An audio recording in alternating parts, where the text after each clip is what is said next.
And then let's talk about the female characters as well. The character of Safia. Yeah, she provides that quiet strength and dignity and care and support, but yet a mind of her own. And she was the first reader of his stories, so he used to read it out to her. And yet, you're kind of in a dilemma in the sense, this is a film, it's a homage to Manto, but I didn't want to put him on a pedestal and wanted to keep him human and relatable, and also wanted to share and show what women who are married to such men who we celebrate today have to go through, and not to undermine that. And if sometimes there is more empathy, in fact, for Safia than for Manto, and that's understandable too. And I think Rasika brought that grace and that dignity, that strength, all of that, and that support that she gave Manto in that role of Safia. And it was that because he had those demons, with the alcohol, which ultimately, I'm assuming that is what took his life at such an early age. And he was also deeply impacted by the partition in ways that we don't understand. Like such an epic event happened that kind of, changed our history forever and our whole subcontinent. And yet, Manto chose to tell very personal stories, very intimate and personal stories. So, I think that too had to be reflected. So you have to really have someone who's very sensitive to that. And so that's a good segue for when I ask you about you and the stories you choose to tell, because this is one of the reasons I am so passionate about the work you do, is because you are very selective in what you choose to do, the work you take on both as an actor and as a director. And I always feel like there is something socially conscious there. Thank you. Well, I try to. I mean, that's what I'm driven by.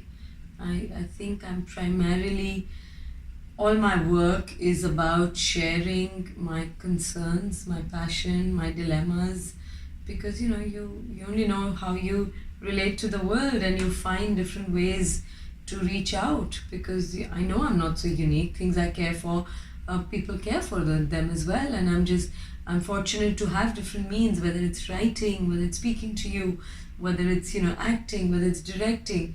These are all means to a certain end, and that end is just connecting with people and sharing stories, and hopefully doing our little bit to make the world a more peaceful, less polarized, less violent a world.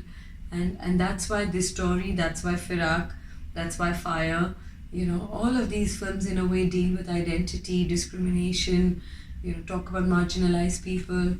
So I guess, and also filmmaking is an expensive medium. I feel like if you're doing a film, why would you not have a social conscience? Why would it not be towards a better world? Just not in a sort of a philanthropic kind of a way, but for your own sanity as well, and to make your own life a little more meaningful. No, because otherwise people say, oh, your films, hardly people watch them. I'm like, those who watch, if I can touch those lives, because so many individuals have touched my life. And caste is a big thing. In fact, that's a subject that I've been engaged now lately, and I want to do a film about that. I grew up with not even knowing my caste. And when and I used to say, well, I don't even know. And I said, today my understanding of caste is very different. And I say, because if I was from a lower caste where I was constantly having to every single day be reminded of it, it would matter much more. It's easy for me to say I don't care about caste because it's not impacting my life in the same way that it's impacting someone else. So, it's a huge thing, whether it's religion, nationality, caste, all kinds of identities have plagued humanity literally, so that's why these stories are important to tell, whether it's Firak, whether it's Manto, whether it's your story or many other stories that talk about real human stories. And well, I hope that there will be more and more films and stories and books and programs, and that people will not dismiss this as a festival film or as a serious film or an art house film, and we won't put such labels because it impacts all our lives. It really does. And so with that, you spoke at the Share Her Journey rally, which is something so important. Yes. And so tell us about that experience. Oh, it was wonderful. And I was part of the 82 women who walked the red carpet in Cannes.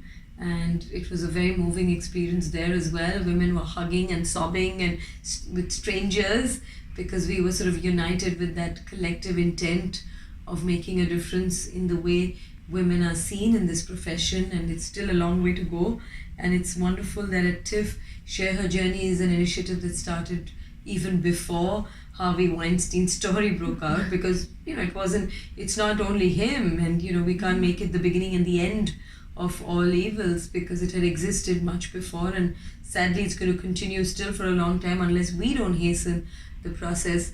I was on stage, it was just after Gina Davis's Konverstion, and there was so much more that I wanted to say, but just seeing the energy, and I'm always conscious when there are too many people on stage that I don't want to sound like, I like the voice, the sound of my voice, so I just kept it very short and just talked about my in the moment struggle, because I didn't want to be called as a woman director, and how do we deal with this label, and considering we want a lot more women to come in, and my own personal journey of owning that tag, so to say, and say, yes, I am a woman director. And it's like feminism.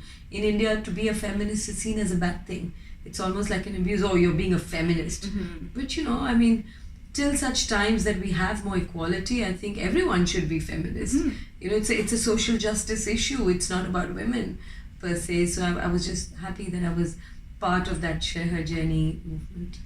What advice would you have because there are a lot of young women that look up to you, for the young women that want to get into the film industry, whether it is on behind the scenes, behind the camera, or in front of the camera? Well, I would say get into it for the right reasons. A lot of people think it's this glamorous field and it's going to be all exciting. It's a lot of hard work, and also you have to come from that basic feeling of wanting to tell a story and be part of that story, however small or big role you may have, but you want to be part of that and do something good for the world. Again, not in your magnanimity or something, but I can tell you it gives your own life a sense of purpose and meaning. So if you have the right intent, if you're here to tell your story or be part of good stories, then work hard and you will find, and the world will conspire to make it happen. And more women are getting into not just film. There are 100,000 other things to do.